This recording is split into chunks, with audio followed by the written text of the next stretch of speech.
आएगा तो नहीं क्या?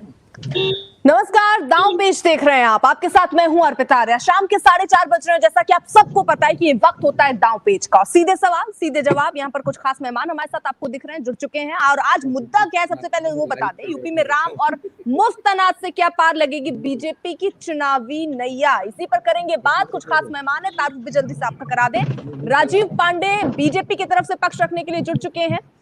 प्रोफेसर संगीत रागी अब से थोड़ी देर में हमारे साथ होंगे, राजनीतिक विश्लेषक हैं वो। आचार्य प्रमोद कृष्णम इस वक्त आपको नजर आ रहे होंगे, वो भी जुड़ चुके हैं, कांग्रेस का पक्ष रखेंगे वो आज। और शोएब जमई साहब इस वक्त इंडियन मुस्लिम फाउंडेशन की तरफ से इस वक्त जुड़ चुके हैं। और थोड़ी देर में सुमैया राणा समाजवादी पार्टी से जुड़ेंगी और वो अपना वहां पक्ष रखेंगी। लेकिन इस बीच आपको हमारे एक सहयोगी अजीत सिंह भी दिख रहे होंगे। और आज अयोध्या में कैसी हलचल रही और आज हम क्यों ये दांव पेच में मुद्दा उठा रहे हैं वो हमें अच्छे से बता देंगे। अजीत, जरा बताइए आज क्या हलचल रही, किस तरीके का ऐलान हुआ और उससे कितना फायदा जनता को पहुंचेगा?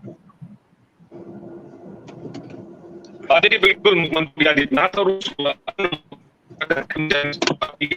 प्रधानमंत्री को तरीके यूपी के 15 लोगों को अब आज से में राशन दिया जाएगा। अजीत, आपकी आवाज नहीं पहुंच पा रही और बहुत जरूरी था ये समझना कि आखिरकार ग्राउंड पे क्या चल रहा है। लेकिन चलिए ठीक है, एक बार फिर से आपका कनेक्ट हम आपसे करेंगे ताकि आपकी आवाज सही ढंग से पहुंच पाए। मेरा सवाल जरा राजीव पांडे साहब से। राजीव पांडे, किस तरीके की योजना आज शुभारंभ हुआ और उससे कितना फायदा आप लोग आकलन करके चल रहे हैं कि जनता को होगा? प्रधानमंत्री ने खुद मंच से कहा कि जब वो वर्चुअल जुड़े थे कि योगी एक कर्म योगी भी है, योगी संत के साथ साथ, और वो अपनी कड़ी मेहनत के साथ उत्तर प्रदेश को आगे ले जा रहे हैं। लेकिन इसको लेकर सियासत जरूर हो रही कि अयोध्या से ही क्यों अन्न महोत्सव शुरू किया जा रहा है, अयोध्या को ही क्यों फोकस किया जा रहा है, अयोध्या का जो विजन डॉक्यूमेंट है उन सब को लेकर चर्चा। और आपने देखा होगा किस तरह प्रधानमंत्री ने मुख्यमंत्री योगी आदित्यनाथ की तारीफ की और कहा जा रहा कि अयोध्या को कभी जीता नहीं जा सकता, लिहाजा अन्न महोत्सव की शुरुआत भी अयोध्या से की गई और लगभग 80 लाख से 1 करोड़ लोगों को आज फ्री में राशन दिया गया और 15 करोड़ लोगों को ये राशन दिए जाने का टारगेट है। लेकिन इस पर फिर भी सियासत हो रही है और यही बात बीजेपी की तरफ से, सरकार की तरफ से कही जा रही है कि हम कुछ भी करते हैं तो विपक्ष उस पर सवाल खड़े करता है।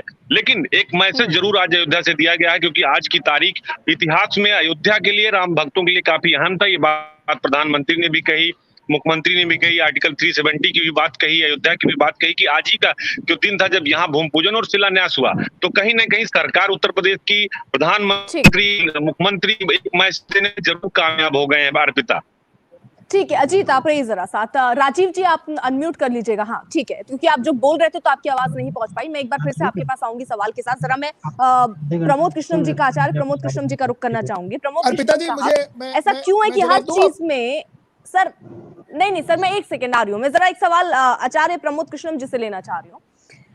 प्रमोद कृष्णम जी, ऐसा क्यों है कि कोई भी योजना जो सरकार की तरफ से शुरू की जाती है विपक्ष को उससे आपत्ति हो जाती है? 15 करोड़ लोगों को लाभ पहुंचेगा इस योजना से, आपत्ति क्यों है? अर्पिता जी, हमने तो आपत्ति जाहिर नहीं की, ना हमें आपत्ति है। आप 15 करोड़ को क्यों पहुंचा रहे हैं? आप तो 100 करोड़ को पहुंचाइए। सरकार का दायित्व बनता है कि जिस जनता ने उन्हें वोट दिया है उसके हितों की रक्षा करे, उसके खान पान की रक्षा करे, उसके रहने का इंतज़ाम करे, पानी पीने का इंतज़ाम करे, सड़क का इंतज़ाम करे, स्वास्थ्य का इंतज़ाम करे, शिक्षा का इंतज़ाम करे।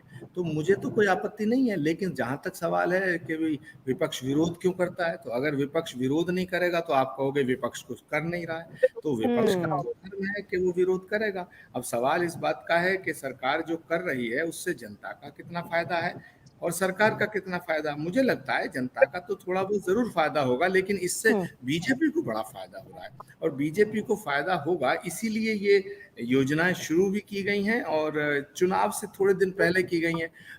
अगर जनता के हित की बात होती ना तो ये 4.5 साल से तो याद नहीं आया इनको कि भाई इसको अन्न क्षेत्र शुरू करना चाहिए। लेकिन देर आए दुरुस्त आए, चुनाव के लालच में आए, दोबारा सरकार बनाने के लालच में आए। राजीव पांडे बैठे हैं और मंद मंद मुस्कुरा रहे हैं। ये उस पक्ष में है, मैं इस पक्ष में हूँ, ये भी समझ रहे हैं कि बात मैं भी ठीक कर रहा हूँ और मैं भी जानता हूँ जी कि ये क्यों किया जा रहा है। लेकिन अब ठीक है, भगवान राम की नगरी है अयोध्या। जय सिया राम, जय जय श्री राम होगा, जयकारा होगा। राजीव पांडे साहब कह रहे हैं कि 4.5 साल से क्या हो रहा था, पहले क्यों चुप बैठे थे और अब अचानक से ये योजनाएं चुनावी हित साधने के लिए की जा रही? अर्पिता जी, आपके साथ सभी लोगों को जय जय श्री राम। पहले तो 2 बातों के लिए देश के लोगों को बधाई देना चाहता हूं कि आज ही हॉकी में ब्रोंज आया और अभी कुछ देर पहले कुश्ती में दहिया साहब ने गोल्ड दिला दिया हिंदुस्तान को। अब विषय पर आते हैं। देखिए, इन्होंने कहा कि 5 अगस्त, देखिए 5 अगस्त में जो अंत्योदय का जो कार्यक्रम भारतीय जनता पार्टी के आइडियोलॉजी से जुड़ा हुआ विषय था और है और रहेगा, क्योंकि अगर देखें तो 80 करोड़ लोगों को, जब कोरोना का जो पेंडेमिक शुरू हुआ तब से पूरे देश में 80 करोड़ लोगों को अनाज वितरण का कार्यक्रम मोदी जी के नेतृत्व में चल रहा है।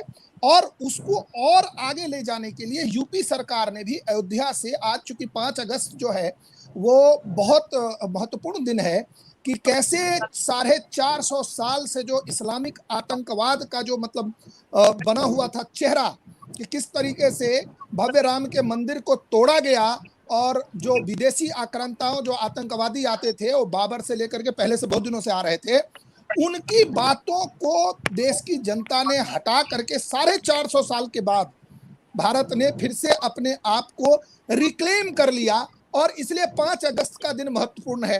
5 अगस्त का दिन इसलिए भी महत्वपूर्ण है कि जम्मू कश्मीर में किस तरीके से औरतों के साथ SC ST OBC पर जो अत्याचार था उसको भी खत्म किया गया। अब जो बात आ रही है, 1 मिनट, जो अंत्योदय की जो बात है, इसमें तो प्रबोध कृष्णन जी ने कह दिया कि चूंकि ये चुनाव के समय है। अर्पिता, मैं एक चीज दिखाना चाहता हूँ। अर्पिता, एक चीज दिखाना चाहता हूँ मैं कि डिबेट कुछ भी हो, मुद्दा कुछ भी हो, अयोध्या में क्या हो रहा है, मैं एक मंदिर में मौजूद हूँ और यहाँ आपको सीधी तस्वीरें दिखा सकता हूँ कि किस तरह चल रही है। यहाँ पर भजन कीर्तन चल रहा है।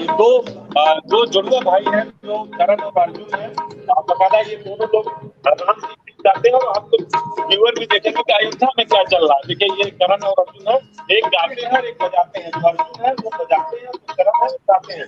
देखिए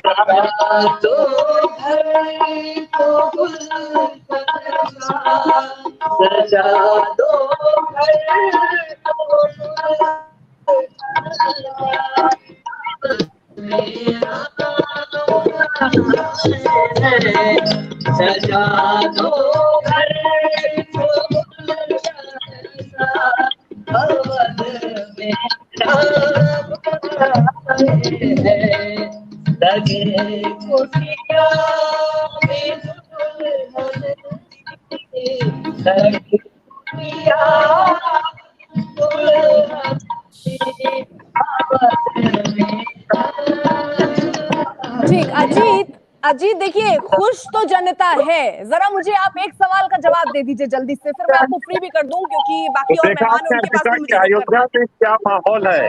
ठीक है, माहौल तो दिख रहा है, लेकिन जरा बताइए, क्योंकि विपक्ष ये कह रहा है कि ये सारा माहौल चुनाव को देखकर बनाया जा रहा है। आप जनता के बीच हैं, आप ग्राउंड पर हैं, जरा बता दीजिए जनता क्या सोच रही है। जनता के लिए राम मंदिर का मुद्दा और जो आज योजना शुरू हुई है उनको लेकर उनकी सोच क्या है, क्योंकि आज सुबह से ही आज अब ग्राउंड पर है और पल पल की रिपोर्ट हम तक पहुंचा रहे हैं। जल्दी से जरा जीत कंप्लीट कीजिए आप।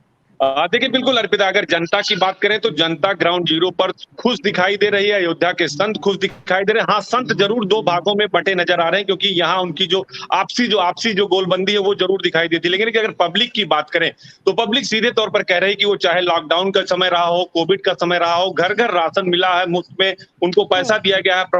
23 लाख प्रवासी श्रमिकों को सरकार ने उनकी मदद करी है, उसका लाभ जरूर सरकार को मिलता दिखाई दे रहा है। जनता के बीच कोई रिएक्शन नहीं है सरकार के खिलाफ। फिलहाल ये जो रिएक्शन है वो सियासतदानों के बीच है, जो राजनीतिक लोग हैं उनके बीच है। अयोध्या में फिलहाल अयोध्या पूरी राममय हो गई है और अयोध्या के लोग यही कह रहे हैं कि हमें इंतजार दिसंबर 2023 का है, जब गर्भगृह में रामलला विराजमान होंगे और वो दर्शन कर सकेंगे। इसीलिए व्यू पॉइंट की रचना की जा रही, जहां से राम भक्त राम मंदिर निर्माण की पूरी प्रक्रिया को देख सकेंगे। अर्पिता, ठीक है अजीत, आप शुक्रिया, आप जुड़े और आपने पल पल की अपडेट हम तक पहुंचा दी। राजीव जी कुछ कहना चाह रहे हैं। राजीव जी, मैं आती हूँ क्योंकि शोएब जमई साहब से मैं सवाल नहीं ले पाई हूँ, नाराज हो जाएंगे और पूरी आरोप लगा देंगे। 30 सेकंड में कुछ कहना चाह रहा था, मेरी बात कंप्लीट नहीं हुई थी।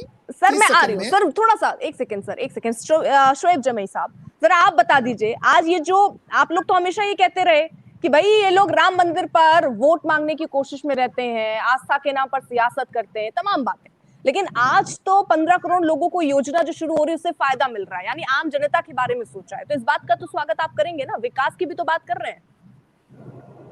अर्पिता आर्या जी, सबसे पहली बात तो ये है कि आपके जो पत्रकार थे महोदय जिन्होंने अभी दिखाया और अजीत जी, तो उनका जो अंदाज़े बयां था योगी आदित्यनाथ जी की इतनी महिमा मंडन कर रहे थे और जिस तरीके से वो गुणगान कर रहे थे उनकी पॉलिसी का और विपक्ष को ही कोस रहे थे वो, तो मुझे लगता है कि शायद राजीव पांडे जी को यहाँ बैठना नहीं चाहिए था। वो काफी थे भाजपा के पक्ष रखने के लिए, तो मैं मुबारकबाद देता हूँ उनको।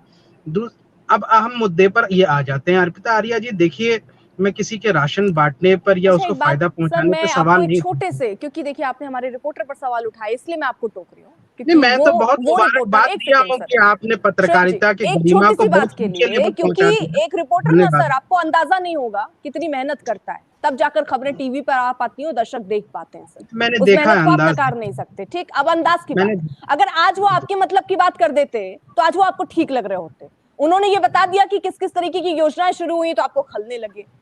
सर ये तो ये सही तरीका नहीं है ना सर। आपके फेवर की बात हो तो रिपोर्टर सही है, पत्रकार भी बहुत अच्छा है, और आपके मतलब की बात ना हो तो पत्रकार में भी खोट है और रिपोर्टर में भी खोट है।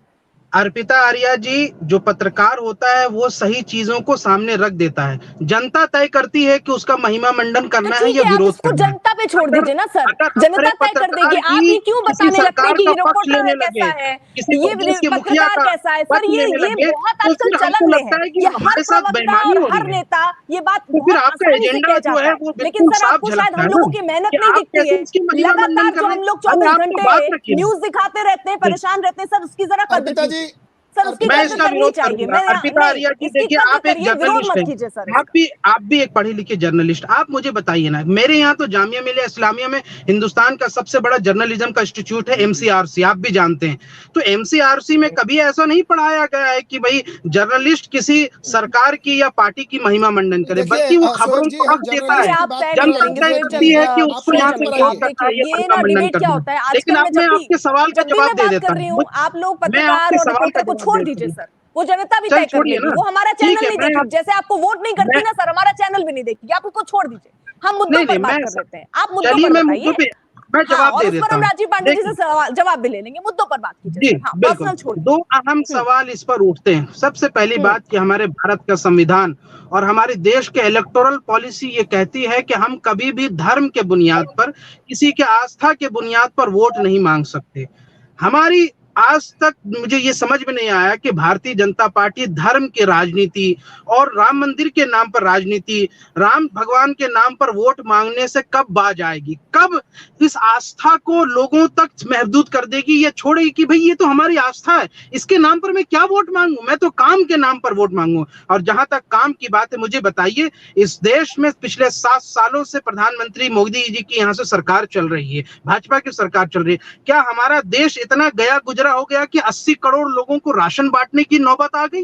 क्या हमारा देश इतना गया गुजरा हो गया कि 15-15 करोड़ लोगों को एक प्रदेश में यहां से राशन बांटने की नौबत आ गई? यानी ये बात गर्व का नहीं है, ये बात साफ दर्शाता है कि हमारी इकोनॉमिक स्थिति, हमारी आर्थिक स्थिति, परिवारों की आर्थिक स्थिति इतनी दयनीय हो गई है कि उनको राशन पहुंचाने की जरूरत हो गई। हर घर काम होता, हर हाथ काम होता, सबको रोजगार होता, तो शायद राशन पहुंचाने की इस प्रदेश की जनता को जरूरत नहीं पड़ती और ना ही 80 करोड़ लोगों को जरूरत। ये तो मजाक का विषय हो गया है। पूरी दुनिया हम पे हंस रही है कि हिंदुस्तान की हालत ऐसी हो गई कि उसको 80 करोड़, 135 में से 80 करोड़, 70% जनता को यहाँ से राशन पहुंचाने की नौबत आ गई।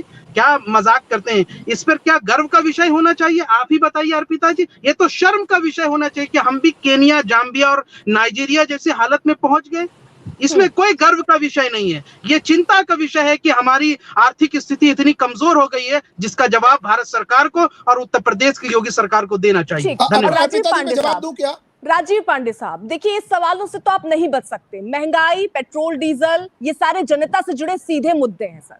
आज आपने ये योजना शुरुआत की, उसका स्वागत है, लेकिन इन मुद्दों पर भी सरकार क्योंकि आपकी है, इसलिए सवाल भी आपसे होगा। और शोएब जमई साहब जो सवाल पूछ रहे हैं उसका भी जवाब दीजिए साथ ही साथ। जी बिल्कुल जवाब दे रहा हूँ। देखिए अर्पिता जी, शोएब जमई कह रहे हैं कि हम जाम्बिया और ये बन गए, वो बन गए, ये उनकी मर्जी है। देखिए, आज जो हुआ है वो अनोत्सव जो प्रोग्राम है, ये कोविड पेंडेमिक के कारण से ये 80 करोड़ जनता की बात चल रही है। और 80 करोड़ की इस जनता में बहुत लोग हैं जो हमारे 5 से 25, केवल उनका काम बच्चे पैदा करके देश को ओवर पॉपुलेट करने का है। मैं उस डिबेट में जाना नहीं चाहता, इसलिए भारतीय जनता पार्टी से 152 विधायक जो है 5 से ज्यादा बच्चे।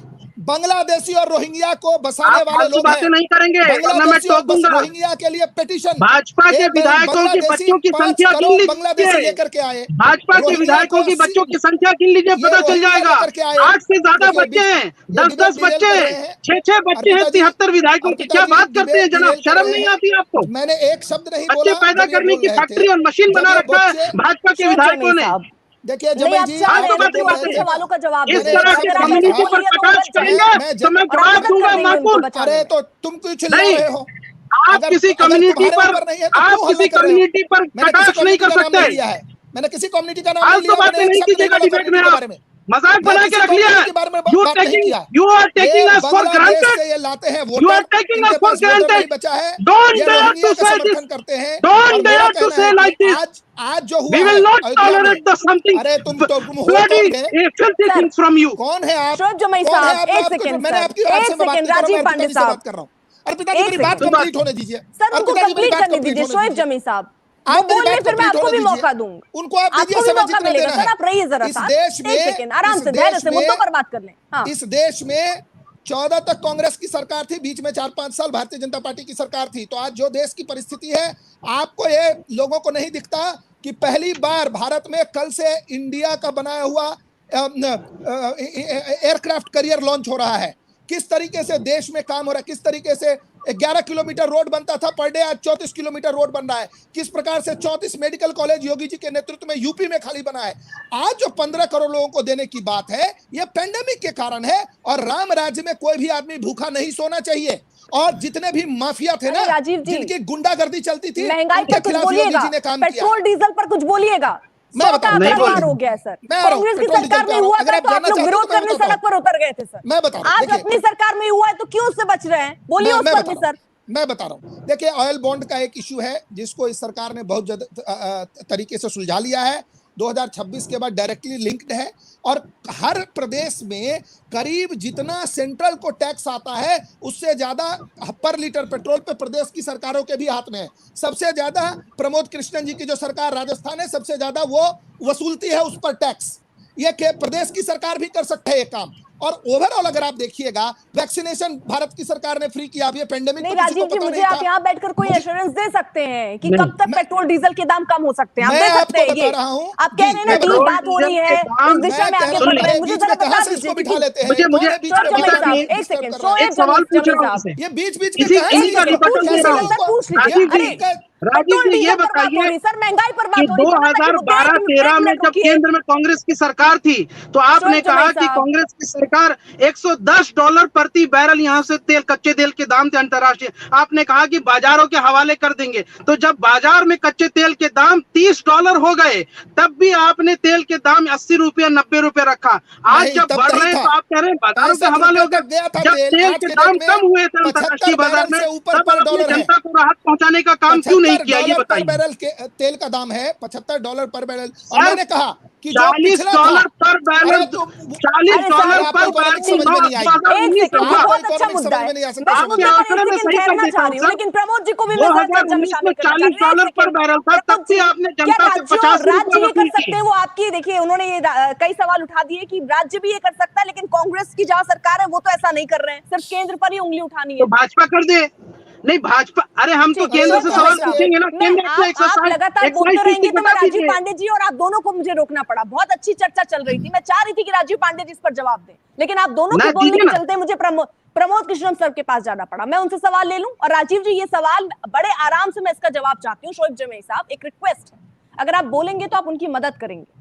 वो मुद्दे पर बात करने से दूसरे चीजों पर ध्यान आकर्षित हो जाएगा, लड़ाई झगड़े में समय खत्म हो जाएगा। आप जरा धैर्य रखिए, अपने सवाल पूछिएगा और मैं जवाब जरूर लूंगी, उनको कहीं नहीं जाने दूंगी, ये भरोसा मैं दे रही हूँ आपको। आराम से। प्रमोद कृष्णन साहब। देखिए अर्पिता, ये जो देश में हो रहा है जो भी अच्छा, ये मोदी जी और बीजेपी की वजह से हो रहा है।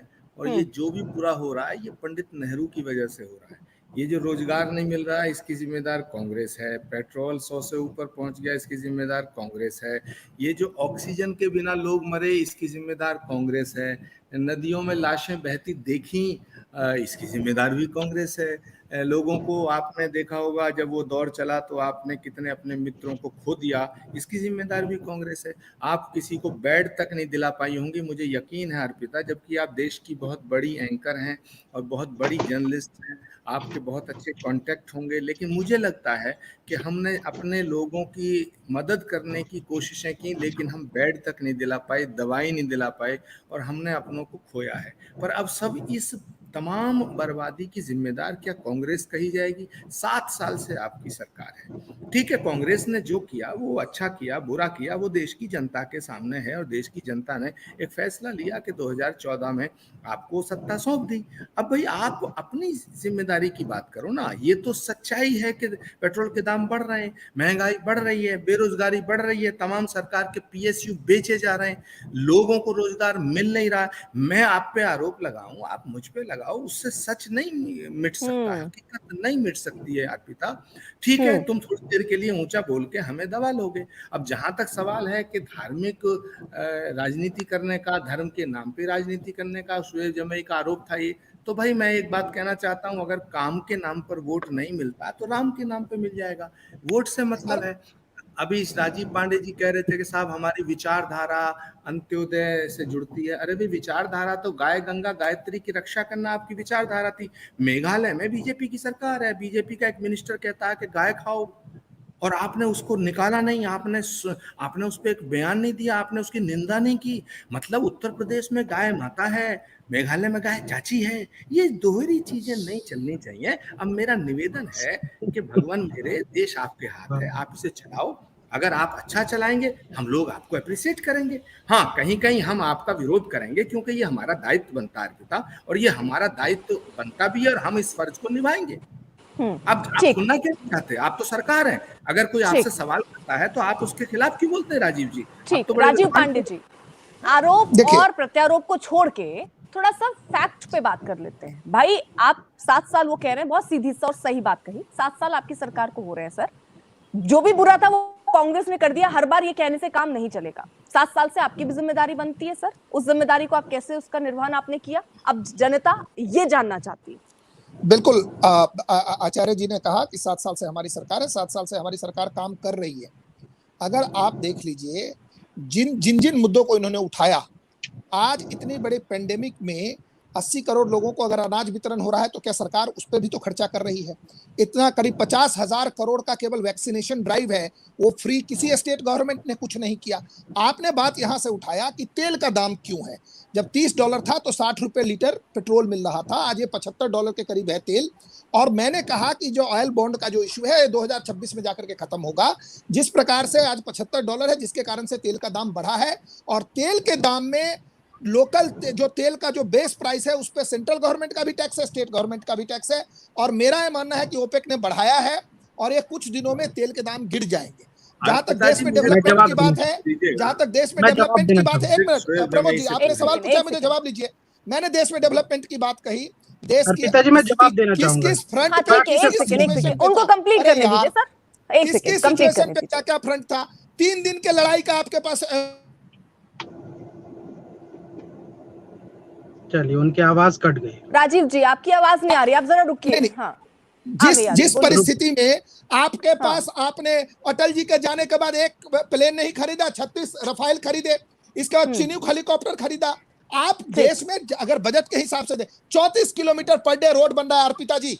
देश की सरकार इंफ्रास्ट्रक्चर पे काम कर। बीआरओ की क्या स्थिति थी, आप आर्मी नहीं ले जा पाते थे बॉर्डर पे, कम से कम 350 ब्रिज का निर्माण हुआ, रोड का निर्माण, देश में काम चल रहा है। और जहां तक अनएम्प्लॉयमेंट की बात है, देश में सबसे कम अनएम्प्लॉयमेंट यूपी में योगी जी के नेतृत्व में है। वो भी आप डाटा निकाल करके प्रमोद कृष्णन जी को भेज दीजिए, यह मेरा डाटा नहीं है, यह देश का डाटा है। अब बात आती है कि जो आज 15 करोड़ लोगों को अनोत्सव की बात है, तो आपको देखना पड़ेगा कि क्यों ये पेंडेमिक के कारण सिचुएशन है। ये परिस्थिति राजीव पांडे साहब, जल्दी से मैं आपको रोक रही हूँ क्योंकि देखिए मुझे 5 बजे ये खत्म भी करना होगा, इसलिए छोटे-छोटे सवाल, और राजीव जी बैठे हैं जवाब देने के लिए। जमाई साहब छोटा, क्योंकि प्रमोद कृष्णन साहब के पास भी जाना है। ठीक है जमाई साहब। जी। बोलिए। और पिताजी मैं फैक्ट के साथ बात रख देता हूँ। राजीव जी ने हाँ। क्या कहा बिल्कुल आधा अधूरा और गलत कहा। देखिए 2013 में अंतरराष्ट्रीय बाजार में कच्चे तेल की कीमत $110 प्रति बैरल थी। तब भी उस वक्त 67 रुपीज यहाँ से पर लीटर पेट्रोल हमको मिलता था। 2019 में अंतरराष्ट्रीय बाजार में कच्चे तेल की कीमत $40 पर बैरल आ गई, $33 भी हो गई थी। उसके बाद भी मोदी सरकार ने उसको 85 रुपया प्रति यहाँ से लीटर यहाँ से कर दिया, प्रति लीटर हुआ। उसके बाद थोड़ा थोड़ा कम हुआ, लेकिन आज 2013 के मुकाबले में जब $110 प्रति बैरल था, आज 73 रुपया, जैसे $73 प्रति बैरल, जैसा कि राजीव जी खुद कह रहे हैं। तो भाई आप यहाँ से $73 प्रति बैरल में यहाँ से 110 रुपया पेट्रोल कर देते हैं, और जब $110 प्रति बैरल अंतरराष्ट्रीय में था, तब यहाँ से केंद्र की सरकार, कांग्रेस की, मनमोहन सिंह की सरकार जो उसको 65 रुपया के साथ अत्याचार किया कांग्रेस पार्टी ने। कैसे बताइए? ऑयल बॉन्ड खरीद करके छोड़ दिया। 2009 में जब सबसे बड़ी इन्फ्लेशन आई, जो इकोनॉमी बर्बाद हुई, तब भी भारत संभल गया।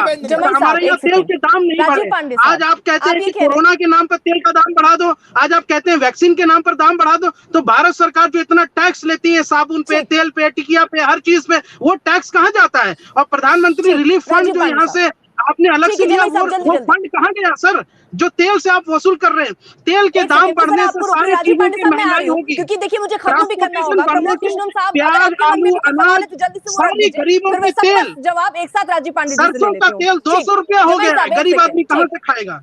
दाल के दाम बढ़ गए। ये सब इन्फ्लेशन तो पेट्रोल की वजह से। आपको इसका जवाब देना होगा। सरसों के तेल, महंगाई और जो पेट्रोल डीजल के दाम, इस पर सीधे जनता सवाल पूछ रही है सर। ये सवाल में अब ये आप याद रखिएगा। जरा प्रमोद कृष्णन जी अपना सवाल इसमें ऐड कर दें, उसके बाद मैं जवाब ले लेती हूँ राजीव पांडे जी से। प्रमोद कृष्णन साहब। नहीं अर्पिता जी, मैं तो सिर्फ ये कहना चाहता हूँ, एक कायदे की बात बीजेपी के प्रवक्ताओं को करनी चाहिए कि अगर देश हवाई जहाज बना रहा है या टैंक बना रहा है, मिसाइल बना रहा है या राफेल बनाने की तरफ जा रहा है, तो ये देश की आर्मी और देश के साइंटिस्ट, वैज्ञानिक, डॉक्टर्स की उपलब्धि है। हमें फख्र है। ये कोई भाजपा थोड़ी बना रही है। जब इंदिरा जी थी तब भी ये होता था, जब नेहरू जी थे तब भी होता था। प्रमोद जी, पैसा लगता है उसमें, कांग्रेस पार्टी ने नहीं रखा कुछ भी। अब बीच में मत बोलो पांडे जी, आप संभ्रांत व्यक्ति हैं। तो प्रश्न ये पैदा होता है अर्पिता जी, जब देश का प्रधानमंत्री, इसमें पंडित नेहरू से लेके और मोदी जी तक सब लोग रहे, लेकिन ये जो निगेटिव टिप्पणियां आप बीजेपी वाले लोग करते हैं, ये गलत है। कि आप कहते हैं कि कुछ हुआ नहीं देश में। अरे ये जितने IIM, all India medical institute, engineering college, ये सब कब हुआ? ये 70 साल में सुई, जब हम आज़ाद हुए थे सुई नहीं बनती थी।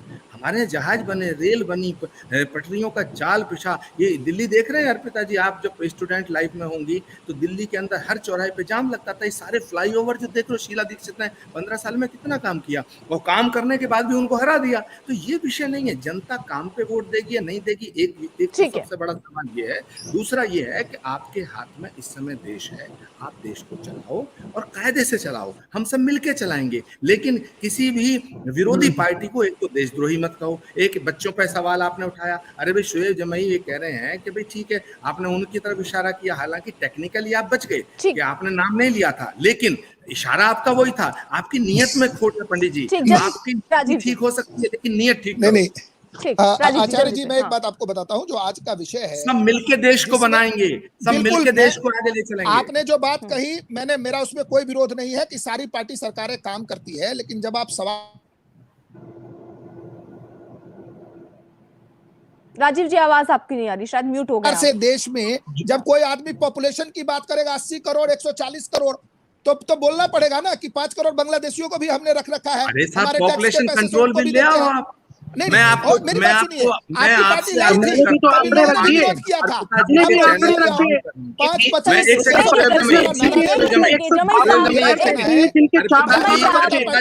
अर्पिता जी, मैं आपको साक्षी रख के ये मांग करता हूँ कि पॉपुलेशन कंट्रोल बिल लाएं आप, हम समर्थन करेंगे। जी अर्पिता जी, क्या ये आंकड़े सही नहीं दे रहा हूं मैं कि 152 विधायक भारतीय जनता पार्टी के हैं जिनके 3 से ज्यादा बच्चे हैं, 35 विधायक ऐसे हैं जिनके 4 से ज्यादा बच्चे हैं, और 16 विधायक ऐसे हैं जिनके यहाँ से 5 से ज्यादा बच्चे हैं, 6 बच्चे हैं, और 7 विधायक ऐसे हैं जिनके 8 से ज्यादा बच्चे हैं। ये आंकड़े अगर मैं गलत दे रहा हूं तो मैं टीवी की दुनिया से हट जाऊंगा। आप बताइए, भारतीय जनता पार्टी के विधायकों के बच्चों की इतनी ज्यादा संख्या है,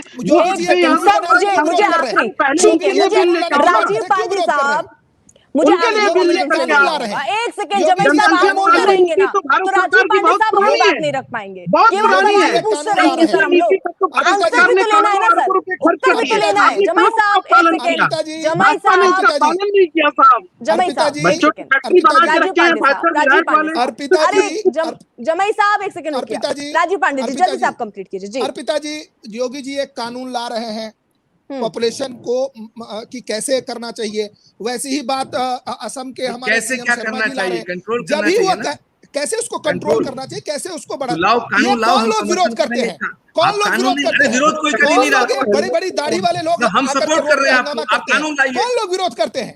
अरे आप नहीं पांडे करते जी हैं, हम प्रमोद सपोर्ट कर रहे हैं, आप लाइए कानून। कोई नहीं विरोध कर रहा है, कोई विरोध नहीं कर रहा है, कानून लाइए, देश के हित कोई में विरोध नहीं कर रहा, आप लाइए ना, सीए लाओ, अरे आप लाइए, दंगा करो, सीए सदन में लेकर के आइए, कोई विरोध नहीं कर रहा है। मैं गारंटी देता हूँ कोई मुसलमान विरोध नहीं करेगा, आप लेके आओ ना, केवल दंगा करना और वो देश की जनता को बेवकूफ बनाते आचार राजीव पांडे साहब यानी कांग्रेस ने भी ये कह दी और जमाई साहब ने भी कह दी कि इस तरीके का कोई कानून लाते हैं तो उनको कोई आपत्ति नहीं है, यानी ला रहे हैं विरोध नहीं बोल रहे हैं आप ये। नहीं देखिए, योगी जी ने इस पर एक कानून की बात की है, शर्मा जी ने कानून की बात की है, कानून आएगा, छोटे परिवार का कानून है, भारत के प्रधानमंत्री और ये भी याद रखा जाएगा शोएब जमाई साहब आपका कोई बयान उस समय नहीं आना चाहिए क्योंकि आज आपने यहाँ समर्थन की बात कर दी है और कांग्रेस की तरफ से प्रमोद कृष्ण साहब ने भी इसकी बात कर दी लोग हैं, और मेरी बात जरूर रहेगी। अब ये कानून का बात है, कांग्रेस की प्रतिक्रिया और शोएब जमाई की क्या प्रतिक्रिया रहती है ये भी एक देखने वाली बात होगी। बहरहाल आप सभी मेहमानों का बहुत बहुत शुक्रिया, मुझे यहाँ खत्म करना होगा, समय का थोड़ा अभाव है, लेकिन आप सभी का बहुत बहुत शुक्रिया दाव पेच में जुड़ने के लिए। Thank you Arpita ji.